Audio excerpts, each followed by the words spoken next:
ॐ नमस्ते नमस्ते नमस्ते नमोलो ईशो त्रिकालवर्ती अरहंतां नमोलो ईशो त्रिकालवर्ती शीतहं नमोलो ईशो त्रिकालवर्ती ऐर्याणं नमोलो ईशो त्रिकालवर्ती उच्चारणं नमोलो ईशो त्रिकालवर्ती शोषावणम् ओंकार बिंदु संयुक्तं नित्यं ध्यायन्ति योगिनां कामदं मोक्षदं चैव ओंकाराय नमो नमः मंगलम भगवान वीरो मंगलम गौतमो गणी मंगलम कुंकुंदार्यो जैंदर्मोष्ट मंगलम सर्व मंगल मांगल्यम सर्व कल्याण कारकम प्रदानम सर्वधर्माणम जैन वेतु शासनम नमः समेशाराय स्वानुभूत्या चकाशते स्वभावाय भावाय सर्वभावांतरच्छिते एगो में शाश्वतो ज्ञान दर्शन लखणो शेषा में बाहिरा भावा सवे संयोग लखणा मारो सुशाश्वत एक दर्शन ज्ञान लक्षण जीव છે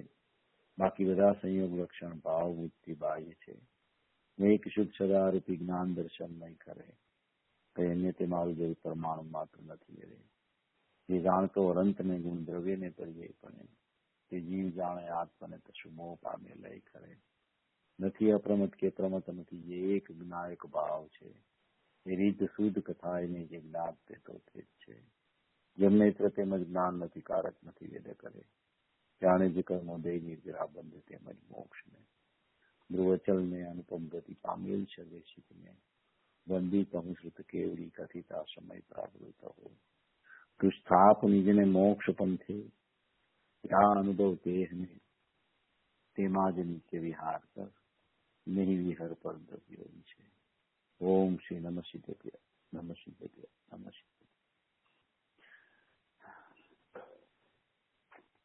આપણે નિયમસારની ત્રીજી ગાથા ઉપર કારણસૂત્ર પર્યાયની બુકમાંથી પૂજ્ય ગુરુદેવ શ્રીના પ્રવચનો છે તેમાંથી આપણી ચર્ચા ચાલી રહી છે. કારણસૂત્ર પર્યાયનો વિષય જે આ બુકમાં આવ્યો છે એમાં 17 નંબરના પેજ ઉપર હવે 18 પેજ સુધી ત્રીજી ગાથાનું વર્ણન છે. 17મું પેજ આપણે પહેલો પેરેગ્રાફ થઈ ગયો છે, આપણે વચ્ચેથી લેવાનું છે.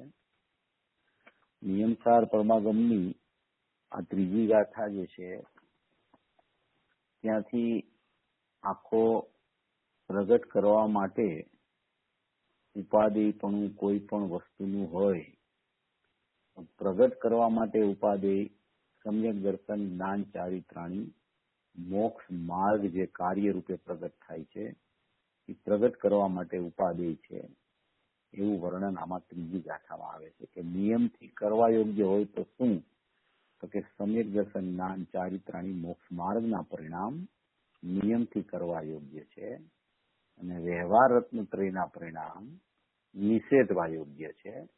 એ નિષેધવા યોગ્ય છે એની અપેક્ષાએ સમ્યક દર્શન જ્ઞાન ચારિત્રાણી મોક્ષ માર્ગના પરિણામ પ્રગટ કરવા યોગ્ય છે. ઉપાદેય પણ કહી શકાય, ઉપાદેય પણ એને કીધા છે આમાં. પ્રગટ કરવા માટે ઉપાદેય, આશ્રય કરવા માટે ઉપાદેય નહીં, પણ પ્રગટ કરવા માટે ઉપાદેય. એટલે જયારે વ્યવહાર રત્નેશ્વરીના પરિણામને હેય કહેવામાં આવે ત્યારે એ પરિણામનું હેયપણું બીજા પરિણામના ઉપાદેયપણાથી સિદ્ધ કરી અને કાર્યરૂપી શુદ્ધ ચેતના પ્રગટ કરવા માટેની આખી આ ત્રીજી ગાથા એમાં વર્ણન આખું આવ્યું છે. એ કાર્યરૂપી શુદ્ધ ચેતના પ્રગટ થાય, વર્તમાન પર્યાયમાં પ્રગટ મોક્ષ માર્ગ રૂપે થાય. એ મોક્ષ માર્ગ રૂપે પ્રગટ થતી સમ્યક દર્શન જ્ઞાન ચારિત્રાણી મોક્ષ માર્ગની પર્યાય એમાંથી એ કુંકુદાચાર્ય દેવે એ પ્રગટ કરવા માટે ઉપાદેય છે અને વ્યવહાર રત્નત્રયના નિષેધ પૂર્વક તે પ્રગટ થવા જોઈએ એવી જે ચર્ચા ઉપાડી એમાંથી પદ્મપ્રમલધારી દેવ ટીકાકારે કે જે મુનિરાજ છે એમણે તેમાંથી એ કાર્ય પ્રગટ થવા માટેનું કારણપણું શું છે એ વિષય આખો આ ત્રીજી ગાથાથી ઉપાડ્યો. કોઈ પણ શુદ્ધ પરિણામ પ્રગટ થવા માટેનું કારણપણું પોતાની ત્રિકાળ શુદ્ધતા અંદરમાં જ્ઞાયક ભાવ તરીકે રહેલી છે તેમાં તે કારણપણું વર્તમાનમાં વિદ્યમાન છે. બહારમાં કોઈ કારણપણું નથી, વર્તમાન પર્યાયમાં પણ ખરેખર કોઈ કારણપણું નથી. પણ વર્તમાન પર્યાયની શુદ્ધતા પ્રગટ થવા માટેનું ઉપાદેયભૂત કારણપણું ક્યાંય પણ હોય, આશ્રયભૂત કારણપણું ક્યાંય પણ હોય, અહમ કરવા લાયક કારણપણું ક્યાંય પણ હોય, તો એક પોતાનો ચૈતન્ય ત્રિકાળી સ્વભાવ છે. એ ત્રિકાળી સ્વભાવમાં ત્રિકાળી દ્રવ્ય, ત્રિકાળી ગુણ અને એની ત્રિકાળી કારણભૂત પર્યાય કે જેને આમાં નિયમસારની ત્રીજી ગાથામાં શુદ્ધ જ્ઞાન ચેતના પરિણામ રૂપે ઓળખાવામાં આવી છે, તેવી આખી દ્રવ્ય ગુણ અને શુદ્ધ જ્ઞાન ચેતના પરિણામ કારણ તે ત્રણેયથી અભેદપણે રહેલું ત્રિકાળી દ્રવ્ય જે દ્રષ્ટિનો વિષય છે એ ખરેખર આદર કરવા લાયક છે. અને તેમાં પડેલી કારણશુદ્ધ પર્યાયો છે એ કારણશુદ્ધ પર્યાયો વર્તમાન પ્રગટ થતા કાર્યનું કારણ બનતી હોય છે. એવો વિષય આ ત્રીજી ગાથામાં જે આચાર્ય ભગવાને નિશ્ચયથી પ્રગટ કરવા યોગ, નિયમથી પ્રગટ કરવા યોગ, સ્વભાવ રત્નત્રય જે છે પ્રગટ કરવા યોગ, સમ્યક દર્શનના ચારિત્ર, તો એનું ટીકાકાર મુનિરાજે કારણપણું અંદરથી કાઢી અને કારણશુદ્ધ પર્યાયની ચર્ચા શુદ્ધ જ્ઞાન પરિણામ રૂપે આ ત્રીજી ગાથામાં વર્ણન રૂપે કરવામાં આવી છે. શરૂઆત જ્યાં કારણની કરી ત્યાં ત્રીજી ગાથાથી શરૂ કરી અને 15મી ગાથા સુધી એ કારણને વારંવાર ત્રિકાળી દ્રવ્ય સ્વભાવમાં કારણપણું છે, બહારમાં કોઈ કારણપણું નથી, વર્તમાનમાં કોઈ કારણપણું નથી, ત્રિકાળનું ત્રિકાળ વર્તમાન છે એમાં કારણપણું પારું પડ્યું છે. એવી ચર્ચા આખી પદ્મ પ્રબલ ગારીદેવામાં ઉપાડી છે. ખૂબ જ સુંદર વિષય, સમજવા જેવો વિષય છે. વર્તમાન પર્યાય કેવી રીતે શુદ્ધ પ્રગટ થાય, આશ્રવોની નિવૃત્તિ કેવી રીતે થાય અને સ્વભાવ ચૈતન્ય તત્વનું વલણ કેવી રીતે થાય તેનો સંપૂર્ણ વિષય આ નિયમસારમાં મોક્ષ માર્ગ અને મોક્ષની પ્રાપ્તિ અર્થે આ લખાયેલું શાસ્ત્ર છે. તો એ મોક્ષ માર્ગ અને મોક્ષની પ્રાપ્તિ એ કોઈ પણ પ્રકારના વ્યવહારથી નિવૃત્ત થઈ થાય છે. રાગાદી ભાવોને વ્યવહાર કહેવામાં આવ્યો છે એવા ભાવથી નિવૃત્તિ રૂપે થાય છે. તો એનું વર્ણન જ્યારે અહીંયા કરવામાં આવે ત્યારે પૂરેપૂરો વિષય નિયમસારમાં આખો પરિપૂર્ણ વિષય આમાં બતાવવામાં આવ્યો છે. પણ મુખ્યપણે આપણી જે આ કારણશુદ્ધ પર્યાયની બુક છે એમાં એક કારણપણાની ચર્ચા વિશેષપણે આવી છે. એવી આ ત્રીજી ગાથા છે. તે ત્રીજી ગાથાનું આ 17 નંબરના પેજ ઉપર જે વર્ણન છે બીજા પેરેગ્રાફથી ત્યારથી આપણે ચાલુ કરીએ છીએ. ત્રીજી ગાથા હવે આજે કદાચ પૂરી થઈ જશે, કારણ કે આ વિષય હવે ઘણો આપણે ચર્ચામાં આ ત્રીજી ગાથા તો શરૂઆત જ્યારથી પેલા પેજથી કરી ત્યારથી ઘણો વિષય સ્પષ્ટ થઈ ગયો છે. અને મને એમ લાગે છે કે જેટલા લોકો નિરંતર સાંભળતા હશે એને આ વાત તો એકદમ અંદર ટંકોત્કીર્ણ થઈ ગઈ હશે. ન થઈ હોય તો ટંકોત્કીર્ણ થઈ જવી જોઈએ કે મારું કારણપણું તો મારામાં જ છે, ક્યાંય બહારમાં કોઈ મારું કારણ ખરેખર મારી સમ્યક પર્યાયનું બની શકતું નથી. એવી કોઈ પણ નિમિત્ત તરીકે બાહ્યનો આદર કર્યા વગર પોતાના સ્વભાવમાં જે કારણપણું પડ્યું છે એવા કારણપણાની અંદરથી ઢંઢોળી અને જ્યારે એનો વિશ્વાસ એને આવવા માંડે છે ત્યારે શુદ્ધ પર્યાયની પ્રગટતા નિયમથી થાય જ છે. એવી અપૂર્વ ચર્ચા આમાં ભરેલી છે. જે 17મા પેજ ઉપર આપણે એ ચર્ચા આગળ વધારીએ છીએ આપણે કે એમાં બીજો પેરેગ્રાફ છે. આમાં મૂળ વાત એ છે કે સમ્યક દર્શનાદિ કાર્ય વર્તમાન પર્યાયમાં થાય છે, તેથી તે વર્તમાનમાં થનારા કાર્યનું કારણ પણ વર્તમાનમાં જ દર્શાવ્યું છે. વર્તમાનમાં કાર્ય થાય છે, સમ્યક દર્શન વર્તમાન પર્યાયમાં પ્રગટ થાય છે, માટે તેનું કારણ પણ કાર્યનું કારણ પણ વર્તમાનમાં જ હોવું જોઈએ. જો વર્તમાન કાર્ય પ્રગટ થાય એનું કારણ વર્તમાન ન હોય તો એ કોના આશ્રયે કાર્ય શુદ્ધ થઈ શકે? એટલે વર્તમાન કાર્યનું કારણપણું પણ વર્તમાનમાં જ હોય છે. એટલા માટે અહીંયા વર્તમાનમાં જ કારણપણું દર્શાવવામાં આવ્યું છે. નજીકમાં નજીક પરિપૂર્ણ કારણ વિદ્યમાન છે, એટલે કે નજીકમાં નજીક એવું પરિપૂર્ણ કારણપણું વિદ્યમાન અંદરમાં પડેલું છે. પર્યાય એટલી જ વર્તમાન પર્યાય દૂર જઈ શકે છે કે જ્યાંથી તેને કારણ પરમાત્મા જોઈ શકે, જ્યાંથી તેને કારણ પરમાત્માના દર્શન થઈ શકે, એટલી જ પર્યાય કારણ પરમાત્માથી દૂર હોય છે. એટલે કે એટલી બધી નજીક હોય છે.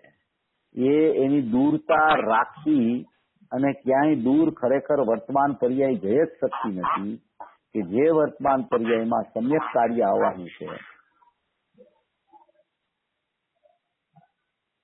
વર્તમાન પર્યાયમાં જે કાર્ય આવવાનું છે એ કાર્યરૂપી પર્યાય એટલી જ દૂર જઈ શકે છે. એટલે કે એટલી બધી નજીક હોય છે કારણ પરમાત્માથી કે ત્યાંથી તેને કારણ પરમાત્મા દ્રષ્ટિગોચર થઈ શકે એટલી નજીક હોય છે. એટલે એટલી જ વર્તમાન પર્યાયને શુદ્ધ થવા માટેનું કારણ પણ વર્તમાનમાં ત્રિકાળમાં વિદ્યમાન છે. એટલે કે નજીકમાં નજીક પરિપૂર્ણ કારણ વિદ્યમાન પડેલું છે. અંતર સન્મુખ થઈને પોતે તે કારણનું અવલંબન કરે એટલી જ વાર છે. કારણ તો સદા શુદ્ધ જ છે, તેમાં એકત્વ કરવાથી શુદ્ધ કાર્ય પ્રગટ થઈ જાય છે. એટલે અહીંયા એમ કહેવા માંગે છે કે તારી પાસે વર્તમાન પર્યાયમાં પણ તારે જો સમ્યકતા પ્રગટ કરવી હોય તો કારણપણું તારી પાસે વર્તમાનમાં જ નજીકમાં નજીક પડેલું છે. વર્તમાન પર્યાય તારા જ્ઞાયકને જોઈ શકે ત્યાં જ ઊભી છે અને ખરેખર તો વર્તમાન પર્યાય તારા જ્ઞાયકને જોઈ રહી છે. એમ એનું નજીકપણું તું ખ્યાલમાં લઈ અને મારી વર્તમાન પર્યાયનું શુદ્ધ પ્રગટ થવાનું કારણપણું અંદરમાં જ વિદ્યમાન છે એવો મારો કારણ સ્વભાવિક ત્રિકાળ જ્ઞાયક પ્રભુ છે. એમ જ્યાં તું અંતર સન્મુખ થઈને એવા કારણ સ્વભાવ જ્ઞાનનું અવલંબન લઈશ ત્યાં જ તને ખરેખર શુદ્ધતા પ્રગટ કાર્ય રૂપે થઈ જશે. કારણ કે કારણ તો સદા શુદ્ધ જ પડેલું છે. એટલે કારણ શુદ્ધ હોવાથી જ્યાં એની નજર, જ્યાં એની દ્રષ્ટિ ત્યાં પડે છે ત્યાં જ ખરેખર કાર્ય શુદ્ધતા પ્રગટ થઈ જાય છે. તેમાં એકત્વ કરવાથી શુદ્ધ કાર્ય પ્રગટ થઈ જાય છે. કારણ તો સદા શુદ્ધ જ છે, તેમાં એકત્વ કરવાથી. કારણ સદા શુદ્ધ છે ને તેમાં એકત્વ કરવાથી એટલે કે કાર્ય અને કારણ એવો ભેદ જ જ્યાં વિલીન થઈ જાય, એવા ભેદરૂપી કોઈ વિકલ્પ જ ઉત્પન્ન ન થાય અને કારણપણું જ્યાં એને ખ્યાલમાં આવે એ કારણપણા રૂપ જ કાર્ય પ્રગટી જાય, કારણપણા રૂપ જ કાર્ય થઈ જાય, એને એકત્વ કરવાથી એમ કહેવામાં આવે છે. એટલે કે બે વચ્ચેનો ભેદ વિલીન થઈ જાય. જ્યાં સુધી ભેદરૂપી વિકલ્પ ચાલે કે આ કારણ પરમાત્મા છે અને આ કાર્ય પ્રગટ થવાનું છે, આ કારણ પરમાત્મા છે એનું અવલંબન લેવાનું છે અને પર્યાય વર્તમાનમાં પ્રગટ થવાની છે, પ્રગટ પર્યાય કરવા માટે કારણપણાનું અવલંબન લેવાનું છે, એવું કારણપણું મારી પાસે છે એનું અવલંબન લેવાનું છે. એવો પણ જ્યાં સુધી ભેદ વિકલ્પ ચાલે ત્યાં સુધી ખરેખર વાસ્તવિક એકત્વ કહેવાતું નથી. હું કારણ પરમાત્મા જ છું, હું કારણ શુદ્ધ ધ્રુવ ચૈતન્ય તત્વ જ છું, હું એક અખંડ નિરાવલંબન તત્વ જ શાશ્વત છું. એવી રીતે કારણપણાનું અવલંબન લેવામાં આવે છે. જો એને ભેદથી અવલંબન લેવાનો પણ કારણ કાર્યનો વિચાર કરવામાં આવે તો એવા ભેદરૂપી વિકલ્પમાં પણ એકત્વપણું કારણ સ્વભાવ સાથે ન હોવાને કારણે ભેદ રીતે બેની જુદાઈ ભાસતી હોવાને કારણે એને શુદ્ધ પર્યાયની પ્રગટતા થઈ શકતી નથી.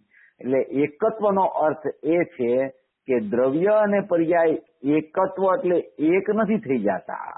દ્રવ્ય દ્રવ્ય રૂપીય છે, પર્યાય પર્યાય રૂપીય છે. પર્યાય પર્યાયમાં રહીને એમ કે છે કે હું ત્રિકાળ શુદ્ધ દ્રવ્ય છું, પણ એ દ્રવ્ય અને પર્યાયનો ભેદ વિકલ્પ છૂટી જાય છે કે આ દ્રવ્ય છે ને આ પર્યાય છે, આ દ્રવ્ય છે ને આ કારણ પરમાત્મા છે ને હું એનું અવલંબન લઉં છું, એવો ભેદ વિકલ્પ છૂટી જાય છે. ત્યારે જ ખરેખર એને સમ્યકની પ્રાપ્તિ થાય છે. જ્યાં સુધી ભેદ વિકલ્પ રહે છે ત્યાં સુધી ખરેખર એને સમ્યકતા થતી નથી. એટલે અહીંયા કહે છે કે તેમાં એકત્વ કરવાથી શુદ્ધ કાર્ય પ્રગટ થઈ જાય છે. એકત્વ એટલે કોઈ પણ પ્રકારનો ભેદ વિકલ્પ ઉત્પન્ન જ ન થાય તેને એકત્વ કહેવામાં આવે છે. અને એકત્વ એટલે કે દ્રવ્ય ને પર્યાય એક નથી થઈ જતા, કારણ કે જો દ્રવ્ય ને પર્યાય એક થઈ જાય તો બીજા સમયે પર્યાયનો નાશ થાય તો દ્રવ્યનો પણ નાશ થઈ જાય. પણ એકત્વનો અર્થ એ છે કે પર્યાયમાં પર્યાયપણું છૂટી જાય છે અને પર્યાયમાં પર્યાયપણું છૂટતા પર્યાયમાં દ્રવ્ય સ્વભાવ જેવો છે એવું પર્યાયમાં સામર્થ્ય પ્રગટ થઈ જાય છે. એવું સામર્થ્ય પ્રગટ થતા પર્યાયનું પર્યાયપણું કે હું પર્યાય છું અને હું પર્યાયમાં દ્રવ્યનું અવલંબન લઉં છું, મારી પર્યાય દ્રવ્યનું અવલંબન લે છે, મારું કાર્ય છે એ કારણનું અવલંબન લે છે, એવું પર્યાયનું પર્યાયપણું છૂટી જાય છે અને પર્યાયનો સ્વભાવ હાજર રહી જાય છે અને પર્યાયમાં જેવું દ્રવ્ય છે એની સન્મુખ થતા એવું સામર્થ્ય પર્યાયમાં પ્રગટ થઈ જાય છે. એને એમ કહેવામાં આવે કે પર્યાયે દ્રવ્યમાં એકત્વ કરી લીધું, પર્યાય દ્રવ્યની સન્મુખ થઈ ગઈ, પર્યાય અને દ્રવ્ય એકમેક થઈ ગયા, પર્યાય અને દ્રવ્યનો ભેદ છૂટી ગયો, એમ કહેવું એનું નામ શુદ્ધ પર્યાયનું કાર્ય પ્રગટ થયું એમ કહેવામાં આવે છે. જો ઘણી જગ્યાએ ઘણી વાર પૂજ્ય ગુરુદેવ શ્રીના પ્રવચનમાં એમ આવે કે દ્રવ્ય ને પર્યાય કદી એક થતા નથી. ઘણી વાર એમ વાત આવે કે દ્રવ્ય અને પર્યાય એકમેક થઈ ગયા છે, એનું એકત્વ થઈ ગયું છે. તો એ બે અપેક્ષા જેમ છે તેમ સમજી અને જયારે હું એક ત્રિકાળી શાશ્વત દ્રવ્ય છું એમ અવલંબન લેવામાં આવે ત્યારે શુદ્ધ પર્યાયનો જન્મ થાય છે એમ અહીંયા કહેવા માંગે છે. પછી કે છે આ કારણ શુદ્ધ પર્યાય સદા ત્રિકાળી દ્રવ્યના પરમ પારિણામિક સ્વભાવમાં લીનતા રૂપ વર્તે છે. જેવો ઉપર ચર્ચા આવી છે એ કાર્ય પ્રગટ થવા માટેના કારણની ચર્ચા અને કાર્ય અને કારણનું એકત્વની ચર્ચા છે. સમ્યક કેમ પ્રગટ થાય, નજીકમાં નજીક કારણ પડ્યું છે એની ચર્ચા છે. સમ્યક દર્શનની પર્યાય વર્તમાનમાં કાર્ય રૂપે પ્રગટ થાય એના માટે કારણપણાનું અવલંબન લઈને એનું એકત્વ કરતા શુદ્ધ કાર્ય પ્રગટ થઈ જાય છે એની ચર્ચા છે. હવે અત્યારે જે પેરેગ્રાફ ચાલુ થાય છે એમાં આખી કારણ તો સદા શુદ્ધ જ છે, ઉપર જે આવ્યું એ કારણપણું કેવું છે એની ચર્ચા આખી હવેના પેરેગ્રાફમાં ચાલુ થાય છે. બધા પેરેગ્રાફોમાં ક્યાંય કાર્યની ચર્ચા હોય તો કાર્યની સાથે કારણને જોડી દીધું હોય અને એ કાર્યની સાથે કારણને જોડ્યું હોય પછી એકલું કારણપણું કેવું છે એનું પણ સ્પષ્ટીકરણ પૂજ્ય ગુરુદેવ શ્રી કરે છે કે આવું તારું કારણપણું છે, આવો તારો કારણ સ્વભાવ છે, એને તું ખ્યાલમાં લે, એને દ્રષ્ટિગોચર કર, એ કેવો છે એ સમજણ કરવાનો પ્રયત્ન કર તો કાર્ય તો સહજમાં ઉત્પાદ રૂપે એની યોગ્યતાથી પ્રગટ થઈ જશે. એટલે કે આ કારણ શુદ્ધ પર્યાય સદા ત્રિકાળી દ્રવ્યના પરમ પારિણામિક ભાવ સ્વભાવમાં લીનતા રૂપ વર્તે છે. જો કારણ શુદ્ધ પર્યાય છે એ સદાય એટલે કે ત્રણે કાળ એટલે કે ત્રિકાળ એટલે કે જયારે જોવો ત્યારે એટલે જયારે દ્રવ્યને જોવો ત્યારે એમાં કારણ શુદ્ધ પર્યાય છે અને એ કારણ શુદ્ધ પર્યાય સદાય કેવી રહે છે તો કે ત્રિકાળી દ્રવ્યના પરમ પારિણામિક ભાવ સ્વભાવમાં લીનતા રૂપ વર્તે છે. લીનતા રૂપ વર્તે છે એટલે લીનતા તો આપણે વર્તમાન પર્યાયમાં જ સમજ્યા હોય કે ચારિત્ર ગુણની વર્તમાન પર્યાય હોય દ્રવ્યમાં લીન થાય ત્યારે સમ્યક પ્રકારે ચારિત્ર પ્રગટ થાય. અહીંયા લીનતા છે એ ત્રિકાળી સ્વભાવમાં ને સ્વભાવમાં જે કારણ શુદ્ધ પર્યાય અંદરમાં ત્રિકાળ નિષ્ક્રિય પડેલી છે એવી નિષ્ક્રિય કારણ શુદ્ધ પર્યાય છે એ લીનતા રૂપ પોતાના ત્રિકાળી દ્રવ્ય સ્વભાવમાં એટલે પરમ પરિણામિક ભાવ જેનું લક્ષણ છે એવા સ્વભાવમાં લીનતા રૂપે વર્તી રહી છે. વર્તી રહી છે એટલે એની મોજૂદગી બતાવે છે. એટલે નવી પ્રગટ નથી થતી. વર્તવું એટલે એ શાશ્વતતા બતાવે છે. વર્તવું એટલે એ ત્રિકાળતા બતાવે છે. વર્તવું એટલે એ કાયમી સ્વભાવ બતાવે છે. વર્તવું એટલે એનું શાશ્વત હોવાપણું સિદ્ધ કરે છે. એટલે એમ કે છે કે આ કારણ શુદ્ધ પર્યાય સદા ત્રિકાળી દ્રવ્યના પરમ પારિણામિક ભાવ સ્વભાવમાં લીનતા રૂપ વર્તે છે. તે કદી ગૌણ થતી નથી. કદી ગૌણ થતી નથી એટલે વર્તમાન પર્યાયને જેમ દ્રષ્ટિનો વિષય ઉર્ધ્વ કરવો હોય તો વર્તમાન પર્યાયને ગૌણ કરીને ભૂતાર્થ 11મી ગાથામાં કીધી છે. એવી રીતે આ કારણ શુદ્ધ પર્યાય છે એ કદી ગૌણ નથી થઈ શકતી. શા માટે ગૌણ નથી થઈ શકતી કે કારણ પરમાત્મા આખો છે એ કારણ શુદ્ધ પર્યાય અને એના અનંત ગુણોથી સભર ભરેલો છે. એ ભરચક ભરેલો છે. આખો ત્રિકાળ સ્વભાવ છે. એ આખા ત્રિકાળ સ્વભાવમાં અનંત ગુણોનો વૈભવ અને અનંત કારણ શુદ્ધ પર્યાયો વૈભવવાન સાથે લીનતા રૂપે રહેલી છે. એવા વૈભવ લઈને આખો કારણ પરમાત્મા ત્રિકાળી દ્રવ્ય, શાશ્વત દ્રવ્ય, ચૈતન્ય દ્રવ્ય એટલે કે હું એવું ત્રિકાળપણું લઈને વર્તમાનમાં લીનતા રૂપે મારી કારણસૂત્ર પર્યાયો અંદરમાં વર્તી રહી છે. એ વર્તી રહી છે એટલે એનું હોવાપણું છે, એની સ્થિતિ બતાવે છે, એનું કાયમી અસ્તિત્વ બતાવે છે. એવી કોઈ કારણસૂત્ર પર્યાય અંદરમાં જીવંતપણે વિદ્યમાન છે.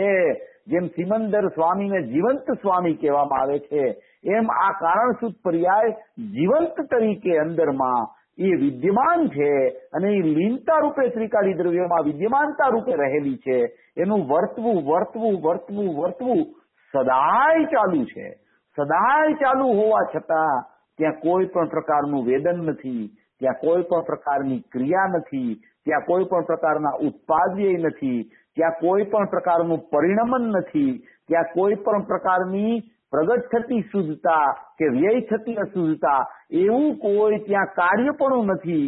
એવી કોઈ મારી ચૈતન્ય સત્તા જે છે, એવો મારો જે નિબીડ સ્વભાવ છે કે કદી બીડાતો નથી, એ શાશ્વત ઉર્ધ્વપણે સદાય ખુલ્લો રહેતો, સદાય જાગૃત રહેતો એવો મારો સ્વભાવ છે. એવા સ્વભાવમાં આવી કારણસૂત્ર પર્યાય લીનતા રૂપે વર્તી રહી છે, લીનતા રૂપે વર્તી રહી છે. મારી જો મારા સ્વભાવની સ્થિતિ જોવી હોય તો મારું દ્રવ્ય, મારા ગુણ અને મારી કારણસૂત્ર પર્યાય એટલું જ મારું અસ્તિત્વ છે. એની બહાર મારું કોઈ અસ્તિત્વ બિલકુલ નથી. કારણ કે વર્તમાન પર્યાયો જેટલી શુદ્ધતા રૂપે પ્રગટે છે એ પણ અવલંબન તો ત્રિકાળી દ્રવ્યનું લે છે, ત્યારે જ એ શુદ્ધ થાય છે. એટલે કિંમત મારા ત્રિકાળી દ્રવ્યની છે, કિંમત મારા કારણ સ્વભાવની છે, કિંમત મારી શાશ્વતતાની છે, કિંમત મારી હયાતીની છે, મારા હોવાપણાની છે, મારી લીનતા વર્તી રહી છે કારણસૂત્ર પર્યાયની મારા દ્રવ્ય સાથે, એની કિંમત છે. એની કિંમત જ્યારે વર્તમાન પર્યાય આંકે છે ત્યારે વર્તમાન પર્યાયનું નામ શુદ્ધ પડે છે. એટલે જ્યારે જોવો ત્યારે પોતાનું ત્રિકાળ અસ્તિત્વ છે, એમાં કારણપણું અંદરમાં પડ્યું છે, એવો ત્રિકાળી સ્વભાવ છે, એની જ ખરેખર જેને કિંમત ભાસે એને જ ખરેખર પર્યાયમાં સમ્યક દર્શન રૂપી રત્ન પ્રગટ થાય છે. આ તો આખો રત્નાકર પડ્યો છે અંદરમાં, ચૈતન્ય રત્નાકર છે. સમયસારમાં કળશમાં આવે છે કે હું તો ચૈતન્ય રત્નાકર છું. રત્ન તો એક પ્રગટ થાય છે. ભજન આવે ને, જબ એક રતન અનમોલ હે તો રત્નાકર કેસા હોગા. એક રત્ન પ્રગટ થાય, સમ્યક દર્શન રૂપી બીજ પ્રગટ થાય, ત્યાં તો એને ખ્યાલ આવી જાય કે ઓહો, હું તો હવે હમણાં મોક્ષની ચોળીમાં ભળવા માટેનું મારી પાસે પગથિયું પ્રગટ થઈ ગયું છે. એવું એક સમ્યક દર્શન એક સમયની પર્યાયમાં પ્રગટ થાય, ત્યાં તેને ખરેખર મોક્ષમાં જવાની લાયકાત ઉભી થઈ ગઈ છે. તો આ તો એવા એક રત્ન નહીં, અનંત રત્નોનો ખજાનો, એવો અનંત ચૈતન્ય રત્નાકર સ્વભાવે સ્વરૂપે એવો અંદરમાં બિરાજમાન ચૈતન્ય પરમાત્મા છે કે જેમાંથી ગમે તેટલા રત્નો એક પછી એક નીકળ્યા કરે, છતાં તેમાં ઓછપ થતી નથી, છતાં તેમાં કોઈ પણ જાતની વધઘટ થતી નથી. એવું જે ચૈતન્ય રત્નાકરપણું લઈને બેઠેલો આખો ચૈતન્ય પરમાત્મા, એ પોતાનો સ્વભાવ, એવો પોતાના સ્વભાવનો મહિમા દ્રવ્ય, ગુણ અને લીનતા રૂપે વર્તતી કારણ પર્યાય તે કદી ગૌણ થઈ શકતી નથી. સદાય વિદ્યમાન રહે છે, સદાય એવી ને એવી રહે છે, સદાય સ્વરૂપે વિદ્યમાન છે. મારું અસ્તિત્વ એટલું જ માત્ર છે, જે પ્રગટ થાય છે એ બધું મને પરદ્રવ્ય છે, અને જેટલો પ્રગટ છે એટલો જ હું સ્વદ્રવ્ય છું. એવું 185 કળશમાં સમયસારમાં અમૃતચંદ્ર આચાર્યએ કીધું છે. અને એવી જ વાત અહીંયા એમ કહેવા માંગે છે કે તારી અંદરમાં સત્તા જે જાજ્વલ્યમાન પડેલી છે, તારું ચૈતન્ય ત્રિકાળી દ્રવ્ય, એના અનંત ગુણો અને એની કારણસૂત્ર પર્યાયો અંદરમાં, એવા 3 દ્રવ્ય ગુણ અને પર્યાય કારણ એવા ભેદ પણ છોડી અને હું એક શાશ્વત ચૈતન્ય પરમાત્મા છું, એવો ખૂંટો જયારે વર્તમાન પર્યાયના હાથમાં આવે છે ત્યારે એ વર્તમાન પર્યાય શુદ્ધ થઈ જાય છે. એટલે આ કદી કારણ શુદ્ધ પર્યાય એના પરમ પરિણામિક ભાવમાં રહેલી લીનતા રૂપે વર્તતી કદી ગૌણ થતી નથી, કદી એક સમય માત્ર પણ તેનો વિરહ થતો નથી. જો સમ્યક દર્શનની પર્યાયનો વિરહ તો હોય, મિથ્યા દર્શનની પર્યાય તો વર્તતી હોય, પણ આ કારણસૂદ પર્યાય સમ્યક દર્શન પ્રગટ થવા માટેનું જે કારણપણું, શ્રદ્ધા ગુણની કારણસૂદ પર્યાય અંદરમાં નિરંતર વર્તતી વિદ્યમાન વર્તમાનમાં પડેલી છે. સમ્યક દર્શન પ્રગટ ન થાય તો પણ મારી પાસે સમ્યક દર્શન સ્વરૂપ પરમાત્મા અંદર શ્રદ્ધા ગુણની કારણસૂદ પર્યાય પણ પડેલો છે એવો વિશ્વાસ જ્યાં આવે છે, એ વિશ્વાસનું નામ જ સમ્યક દર્શન છે. એ વિશ્વાસ જ્યાં આવ્યો કે આવી મારી સ્થિતિ છે, આવું મારું કારણ પણ અંદર પડ્યું છે, આવી મારી શ્રદ્ધા ગુણની કારણસૂદ પર્યાય અંદર વિદ્યમાન છે, બિરાજમાન છે, એવો જ્યાં વિશ્વાસ આવી જાય છે એને આખા ત્રિકાળ દ્રવ્ય સ્વભાવનો,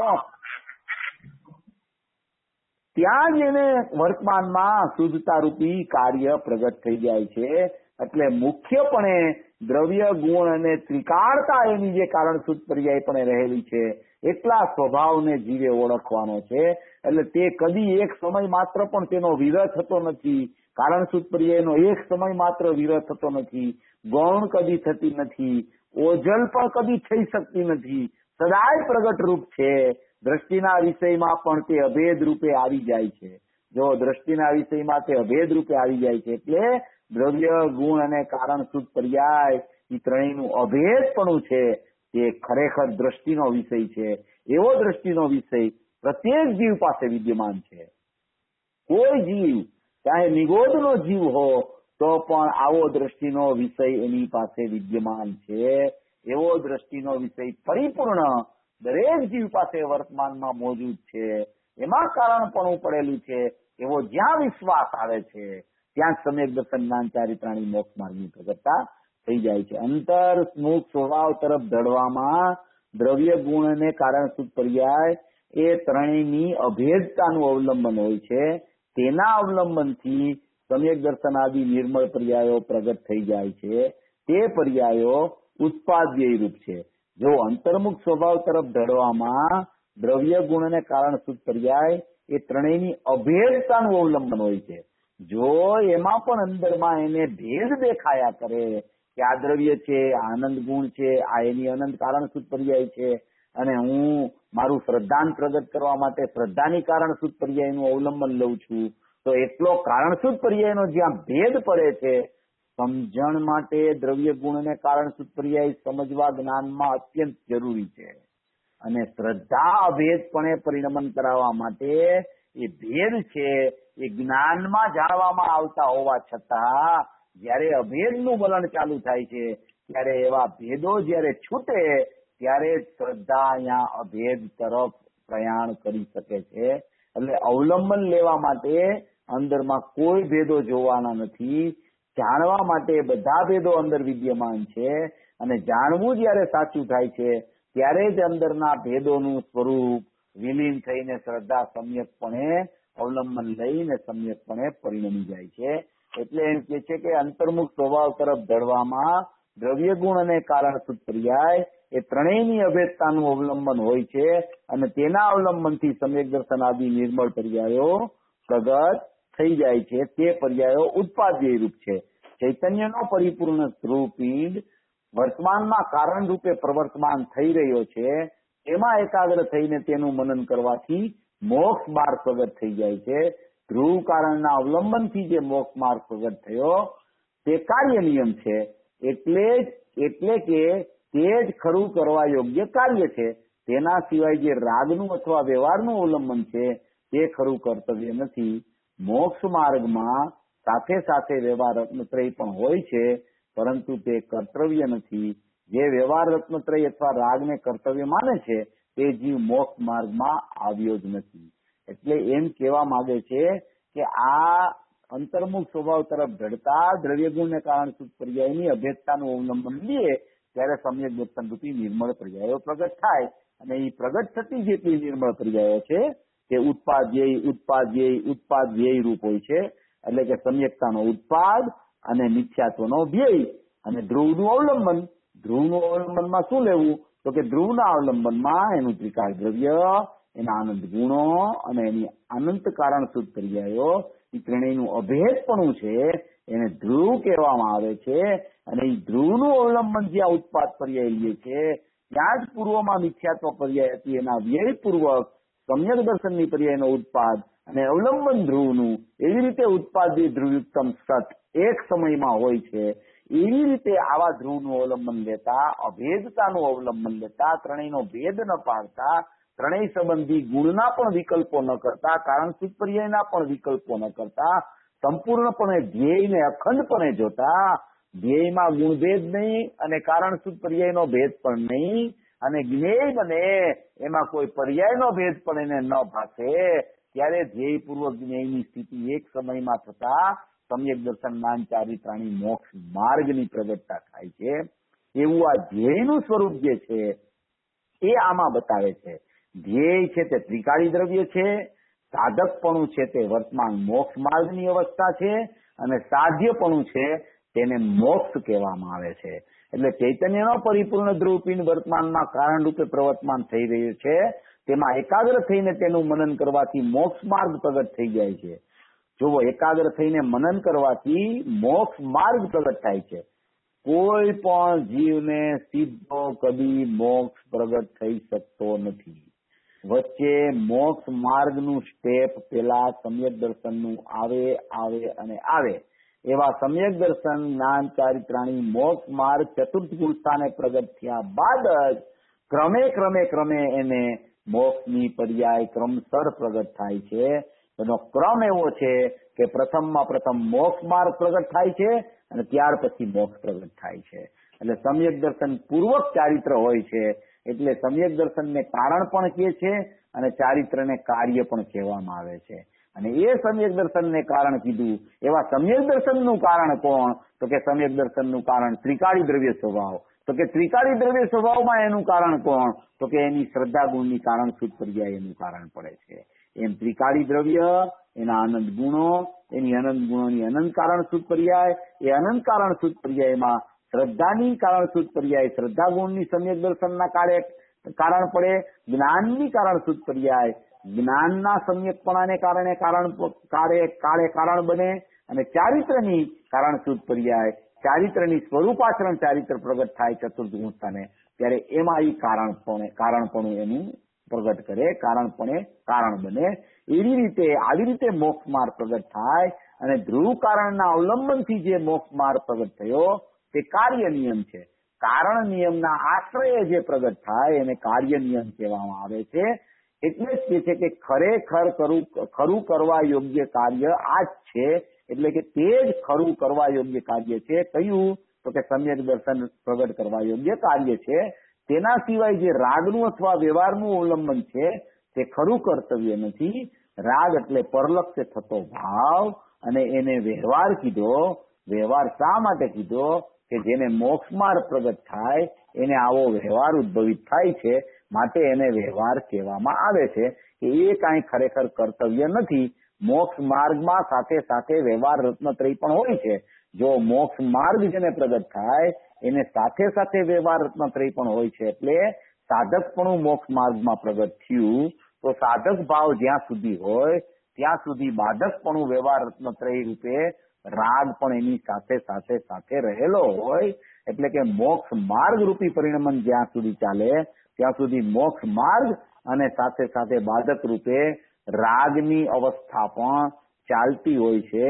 જ્યારે મોક્ષ થાય છે, એટલે કે જ્યારે વિતરાગતા 12મે ગુણ સ્થાને પ્રગટ થઈ જાય છે 10માના અંતે, ત્યારે ખરેખર રાગનો અભાવ થઈ જાય છે, અને ત્યાર પછી એની કેવળ જ્ઞાન રૂપી મોક્ષની પર્યાય ભાવ મોક્ષની પર્યાય પ્રગટ થાય છે. અને ત્યારબાદ સિદ્ધ દશામાં 14મા ગુણસ્થાનથી પણ ગુણસ્થાનાતીત થઈ અને એનો મોક્ષ થઈ જાય છે. એમ આમાં કહેવામાં આવે છે. એટલે કે મોક્ષ માર્ગમાં સાથે સાથે વ્યવહાર રત્નત્રય પણ હોય છે, પરંતુ તે કર્તવ્ય નથી. વ્યવહાર રત્નત્રય તે કર્તવ્ય નથી. રાગના પરિણામ તે કર્તવ્ય નથી. ગમે તેવો શુભ રાગ હો, ઉત્કૃષ્ટમાં ઉત્કૃષ્ટ શુભ રાગ ભગવાનની દિવ્ય ધ્વનિ સાંભળવાનો પણ આવતો હો, તો પણ તે કરવા યોગ્ય કાર્ય નથી. કરવા યોગ્ય કાર્ય હોય તો એક સમ્યક દર્શન જ્ઞાન ચારિત્રાણી મોક્ષ માર્ગ જ પ્રગટ કરવા યોગ્ય કાર્ય છે. બીજું જીવનું કોઈ કર્તવ્ય હોતું નથી. એટલે કે જે વ્યવહાર રત્નત્રય અથવા રાગને કર્તવ્ય માને છે તે જીવ મોક્ષ માર્ગમાં આવ્યો જ નથી. જે એને કર્તવ્ય માન્યા કરે છે એ જીવ મોક્ષ માર્ગમાં પ્રયાણે કરી શકતો નથી અને એ જીવ મોક્ષ માર્ગમાં આવ્યો નથી, કારણ કે તેને કર્તવ્ય પોતાના પ્રગટ થતા શુદ્ધ પરિણામની બદલે પરભાવને પોતાનું કારણપણું બનાવવાનો પ્રયત્ન કર્યો છે. માટે એવા રાગના પરિણામ છે, એનાથી સમ્યકતા કદી આવતી નથી, માટે તે જીવ મોક્ષ માર્ગમાં આવી શકતો નથી. આ બધી કાર્યની ચર્ચાઓ કારણ સ્વભાવના આશ્રયે તો શુદ્ધતા પ્રગટ થાય છે, અને જેટલું બાધકપણું રાગાદી ભાવરૂપ છે એ બધું પરના લક્ષે પ્રગટ થાય છે. સ્વના લક્ષે શુદ્ધતા પ્રગટે, પરના લક્ષે અશુદ્ધતા પ્રગટે. એવા બે વિભાગ પાડી અને સાધકપણું, બાધકપણું, મોક્ષ માર્ગ અને મોક્ષનું કારણ, એની બધી ચર્ચાઓ, મોક્ષ માર્ગનું કારણ અને મોક્ષનું કારણ બધું આમાં કારણસૂચ પર્યાયમાં ભરેલું છે. પછી કે જે સમયસારની 12મી ગાથામાં કહ્યું કે વ્યવહાર તે કાળે જાણેલો પ્રયોજનવાન છે, એટલે કે સાધક દશામાં ભૂમિકા અનુસાર જે કાળે જે વ્યવહાર હોય તે જાણવા યોગ્ય છે, કારણ કે નિશ્ચય તેમજ વ્યવહારને જેમ છે તેમ જાણે ત્યારે પ્રમાણ થાય છે. આ હેતુથી તેને તે કાળે વ્યવહાર જાણેલો પ્રયોજનવાન છે એમ કહ્યું છે, પરંતુ વ્યવહાર નહીં આદરણીય રૂપે પ્રયોજનવાન નથી. વ્યવહારના એના આશ્રયથી લાભ માને એ તો મિથ્યા દ્રષ્ટિ છે.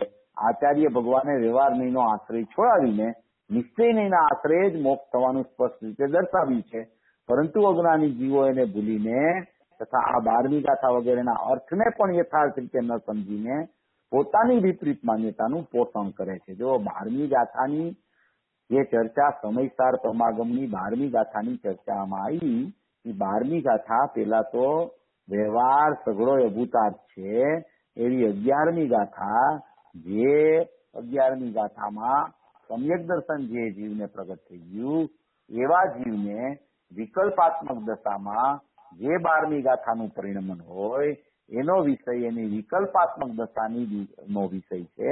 એટલે કે સાધક દશામાં ભૂમિકા અનુસાર એ વ્યવહાર જાણવા યોગ્ય છે, એટલે એને જાણેલો પ્રયોજનવાન કીધો છે. તો એનો અર્થ શું છે કે સાધક જીવને કોઈ અવસ્થામાં કોઈ કાળે વ્યવહાર જાણેલો પ્રયોજનવાન છે.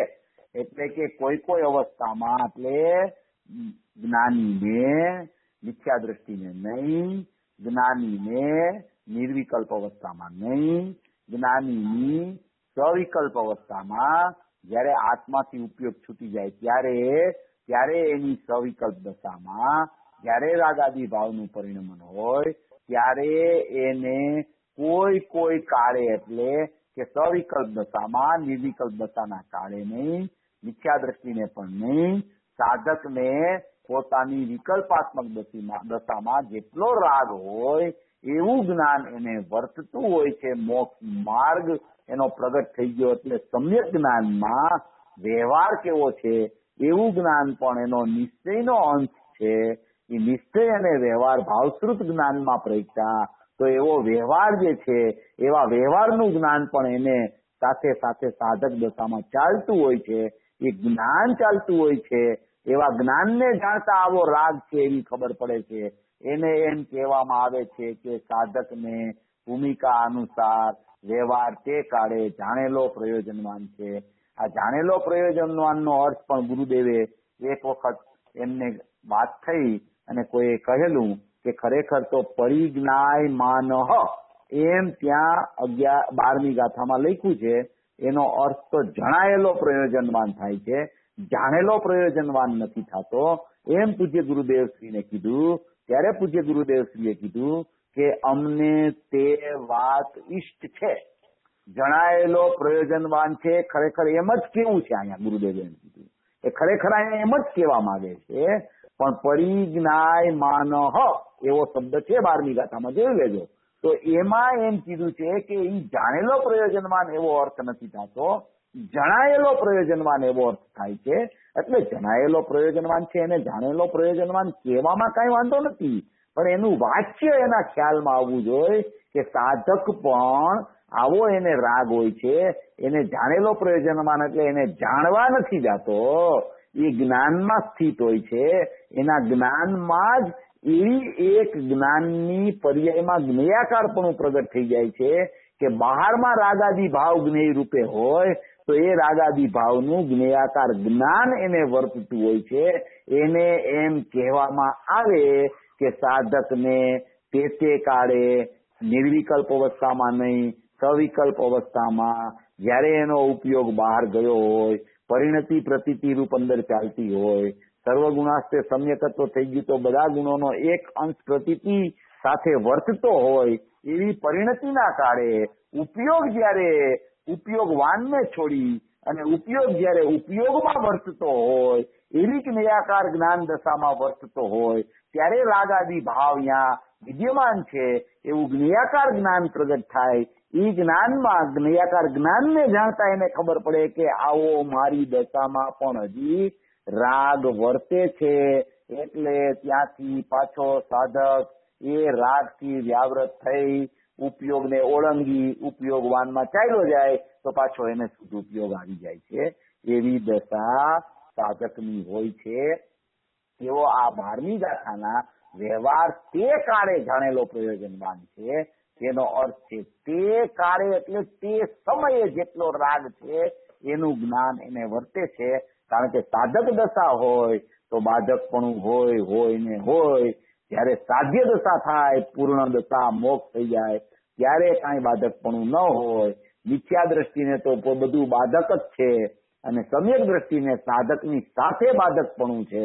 એવી અહીંયા વર્ણનની સ્થિતિ આ 12મી ગાથાની અહીંયા દર્શાવવામાં આવી છે પૂજ્ય ગુરુદેવશ્રીએ કે ભાઈ તો જ એને ખરેખર પ્રમાણ જ્ઞાન થાય. પ્રમાણ જ્ઞાન એટલે દ્રવ્ય પર્યાય બેયનું જ્ઞાન, તેને પ્રમાણ જ્ઞાન કહેવામાં આવે. અને એ પ્રમાણ જ્ઞાનમાં એને જેટલો રાગ વર્તતો હોય એવું પણ જ્ઞાન હોય, જેટલી સમ્યકતા હોય એવું પણ જ્ઞાન હોય અને ત્રિકાળી દ્રવ્યનું પણ જ્ઞાન વર્તતું હોય. એવા સાધક જીવની દશા સાથે દશાવાનની મેળવાળી સ્થિતિ ચાલતી હોય ત્યારે બાધકપણું પણ રાગાદી ભાવનું કેવું છે એને સાથે ગણી અને એ રીતે જયારે એ એના પોતાના પરિણમનરૂપ સ્વભાવને જાણતો પરિણમે, જ્ઞાયકને જાણતા એને પ્રમાણ જ્ઞાન કહેવામાં આવે છે. એને ખરેખર પ્રમાણ થયું એમ કહેવામાં આવે.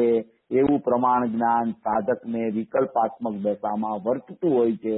નિર્વિકલ્પ દશામાં પણ જે પ્રમાણ જ્ઞાન નિર્વિકલ્પ પ્રમાણ કહેવામાં આવે છે એ જ્ઞાયક સાથે ઉપયોગ અભેદ થઈને વર્તતું આનંદની પર્યાયો ઉત્પન્ન થાય તો એને નિર્વિકલ્પ દશાનું પ્રમાણ કહેવામાં આવે.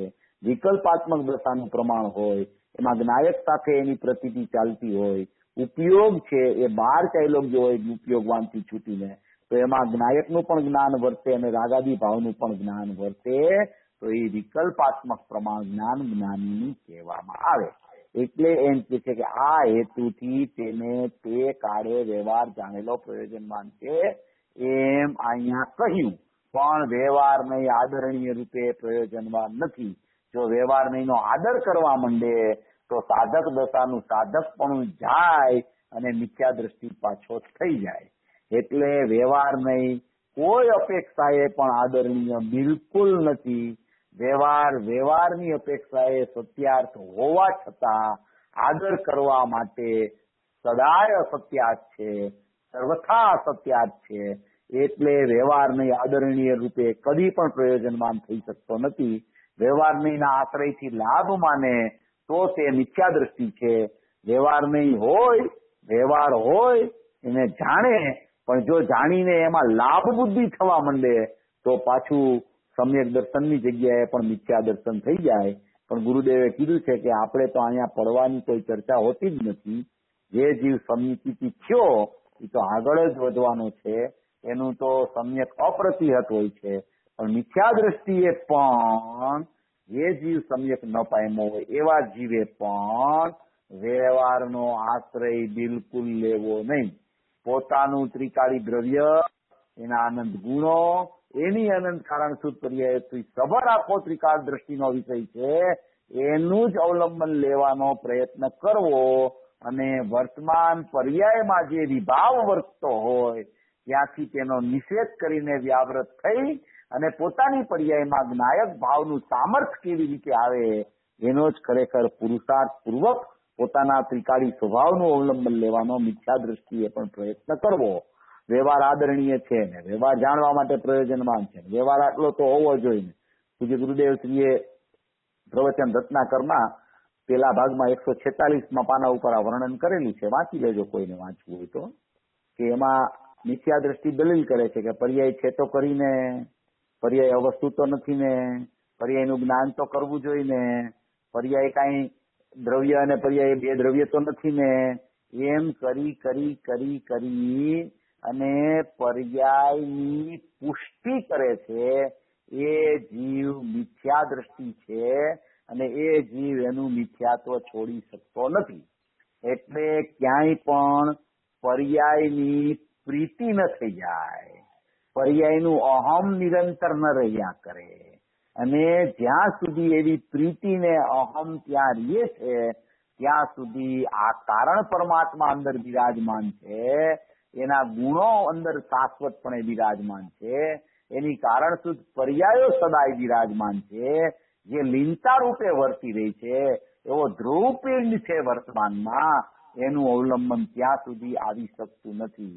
એટલે વર્તમાન ઉત્પાદમાં એને દ્રવ્યનું અવલંબન છે કે વર્તમાન ઉત્પાદમાં એને પ્રગટ થતી પર્યાયોનું અવલંબન છે, એના ઉપર આખો મોક્ષ માર્ગનો આધાર છે.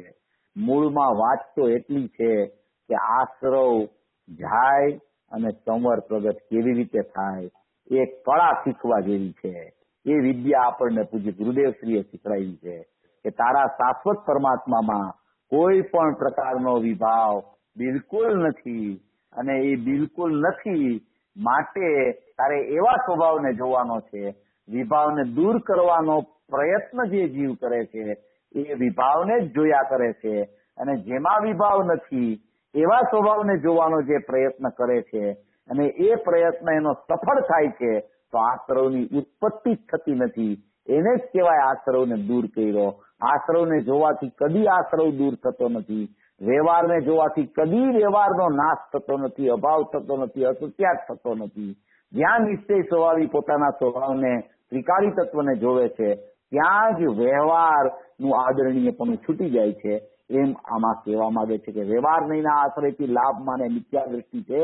આચાર્ય ભગવાને વ્યવહાર નહીંનો આશ્રય છોડાવીને નિશ્ચય નહીંને આશ્રય જ મોક્ષ થવાનું સ્પષ્ટ રીતે દર્શાવ્યું છે, પરંતુ અજ્ઞાની જીવો એને ભૂલીને આ 12મી ગાથા વગેરેના અર્થને પણ યથાર્થ રીતે ન સમજીને પોતાની વિપરીત માન્યતાનું પોષણ કરે છે. અહીં આચાર્ય દેવ સ્પષ્ટ રીતે કહે છે કે નિશ્ચય રત્નત્રય જ મોક્ષ માર્ગ છે, તેથી તે જ નિયમ છે, અને વ્યવહાર રત્નત્રય તેનાથી વિપરીત છે. એ વિપરીતના પરિહાર અર્થે એટલે કે વ્યવહાર રત્નત્રયના આશ્રયે મોક્ષ માર્ગ નથી એમ દર્શાવવા માટે નિયમની સાથે સાર શબ્દ જોડ્યો છે. વ્યવહાર રત્નત્રય નિયમ નથી, કર્તવ્ય નથી, મોક્ષ માર્ગ નથી, પરંતુ બાધકપણે વચ્ચે આવી જાય છે. કારણ પરમાત્માના અવલંબનથી જે વિતરાગી નિશ્ચય રત્નત્રય પ્રગટ થાય તે નિયમ છે, કર્તવ્ય છે અને મોક્ષ માર્ગ છે. આ રીતે નિશ્ચય રત્નત્રય જ નિયમથી મોક્ષ માર્ગ છે, અને તે જ ખરેખર સારભૂત છે એમ આમાં કહેવા માંગે છે. એટલે કારણશુદ્ધ પર્યાયનું જે પ્રકરણ આમાં ઉઠાવ્યું છે એ પણ નિશ્ચય રત્નત્રયની પ્રાપ્તિ કરવા માટે આખી કારણશુદ્ધ પર્યાયની ચર્ચા આમાં કારણ રૂપે પદ્મપ્રબલધારી દેવે કરી અને ત્રીજી ગાથામાં ઉપાડી છે.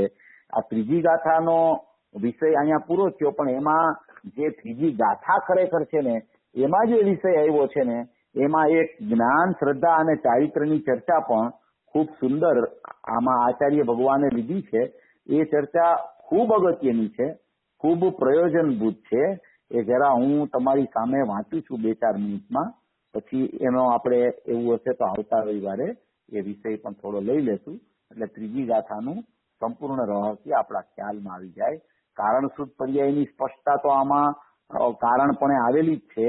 એના સિવાય પણ કારણશુદ્ધ પર્યાય સિવાય પણ ઉપયોગની ચર્ચા એટલે કે જ્ઞાનની ચર્ચા, પછી શ્રદ્ધાની ચર્ચા અને પછી ચારિત્ર્યની ચર્ચા, એવી ત્રણેય ચર્ચા આમાં આવી છે. જો એની ટીકામાં છે, એની ટીકામાં આવ્યું છે કે જે સહજ પરમ પરિણામિક ભાવે સ્થિત સ્વભાવ અનંત ચતુષ્ટયાત્મક શુદ્ધ જ્ઞાન ચેતના પરિણામ તે નિયમ એટલે કારણ નિયમ છે. નિયમ કાર્ય નિયમ એટલે નિશ્ચયથી નક્કી કરવા યોગ્ય પ્રયોજન સ્વરૂપ હોય તે અર્થાત દર્શન જ્ઞાન ચારિત્ર ઉપર કારણપણું બતાવે છે, નીચે કાર્યપણું બતાવે છે. તે ત્રણમાંના દરેકનું સ્વરૂપ કહેવામાં આવે છે. એટલે જ્ઞાન, દર્શન ને ચારિત્ર કાર્ય રૂપે થાય એ ત્રણેયનું સ્વરૂપ શું છે એનું વર્ણન આમાં ટીકામાં કરવામાં આવ્યું છે. એ ત્રણેયનું વર્ણન જે કાર્ય રૂપે કરે છે એનું કારણપણું તો અંદરમાં કારણ શુદ્ધ પર્યાયમાં પડેલું છે, શુદ્ધ જ્ઞાન ચેતના પરિણામમાં પડેલું છે. પરમ પરિણામિક ભાવે સહજ સ્થિત છે એવો સ્વભાવ ચતુષ્ટયાત્મક છે એવું શુદ્ધ જ્ઞાન ચેતના પરિણામ જ્ઞાન, દર્શન, સુખ અને વીર્ય, એ તો વાત બરાબર છે. પણ એ જે છે એ કારણપણું જયારે અવલંબનમાં લે છે ત્યારે એ કારણપણું ખરેખર પ્રગટ કાર્ય રૂપે થાય છે. એનું અવલંબન કેવી રીતે લેવું, એમાં જ્ઞાન, દર્શન, ચારિત્રની ભૂમિકા કેવી રીતે હોય છે એનું આખું વર્ણન આમાં આ ટીકામાં 3 બોલથી કરવામાં આવ્યું છે. એ વર્તમાન પર્યાયની ખૂબ જ સુંદર ચર્ચા છે. જો ત્રિકાળી દ્રવ્યની ચર્ચા તો ખૂબ સુંદર જ હોય છે, અતિ સુંદર હોય છે, પણ વર્તમાન પર્યાયને પણ સમજવી અત્યંત આવશ્યક હોય છે. કોઈ વર્તમાન પર્યાયને સમજે જ નહીં કે જે પર્યાયમાં જે ઉપયોગની વેદી ઉપર ત્રિકાળી દ્રવ્ય બિરાજમાન થવાનું છે એવી વેદીની શુદ્ધિ પણ જો ન હોય, એ વેદી પણ જો પવિત્ર ન હોય તો એમાં કારણ પરમાત્મા કદી બિરાજમાન થઈ શકતો નથી. એટલે એવી પર્યાયોની પણ અહીંયા સ્પષ્ટતા કરી અને આખો જ્ઞાન, દર્શન, ચારિત્ર એમાં પહેલામાં પહેલું જ્ઞાનથી શરૂઆત કરી છે. આમાં એવી જ્ઞાન, દર્શન, ચારિત્રની ચર્ચા પણ આમાં સુંદર રીતે આવી છે. એ આપણી ત્રીજી ગાથા તો આમાં કારણ શુદ્ધ પર્યાયની બુકમાં પૂરી થઈ જાય છે પૂજ્ય ગુરુદેવ શ્રીના પ્રવચનમાં, પણ એની ટીકામાં જે આ વિસ્તાર ખૂબ સુંદર છે તો એ પણ હવે આપણે આવતા સેશનમાં જરા એક વખત જોઈ લેશું, કારણ કે બહુ અગત્યનો વિષય છે. એમાં બહુ સારી વાત જ્ઞાનમાં, શ્રદ્ધામાં અને ચારિત્રમાં આવી છે. તો એ વિષય પણ આપણે હવે આવતા રવિવારે લેશું. એટલે આપણી આ ત્રીજી ગાથાનું સંપૂર્ણ પ્રકરણ હજી 1-2 રવિવારમાં આ પૂરું થઈ જશે. ત્યારબાદ આમાં કારણ શુદ્ધ પર્યાયની બુકમાં 9મી ગાથા આવે છે. 9મી ગાથા પહેલા એક 7મી ગાથામાં પણ કારણ પરમાત્મા તરીકે અને કાર્ય પરમાત્મા તરીકે એનો ધ્વનિ આવ્યો છે. એ 7મી ગાથાનું પણ થોડું આપણે વિવરણ લઈ પછી 9મી ગાથા ઉપર જાશું. એવી રીતે અહીંયા અત્યારે ત્રીજી ગાથાનો વિષય આ કારણ શુદ્ધ પર્યાયમાંથી પૂરો થાય છે. આવતા રવિવારે આપણે અહીંયા નિયમસારની ટીકામાંથી એના પ્રવચનો કારણ કાર્ય નિયમના પહેલા ભાગમાં છે એના ઉપરથી આપણે એની સ્પષ્ટતા વર્તમાન પર્યાયની ચર્ચા લઈ લેશું. સર્વ જીવો આવા પોતાના શાશ્વત સ્વભાવને સમજી મોક્ષ માર્ગમાં પ્રયાણ કરે એવી મંગળ ભાવના. બહુ જ અલૌકિક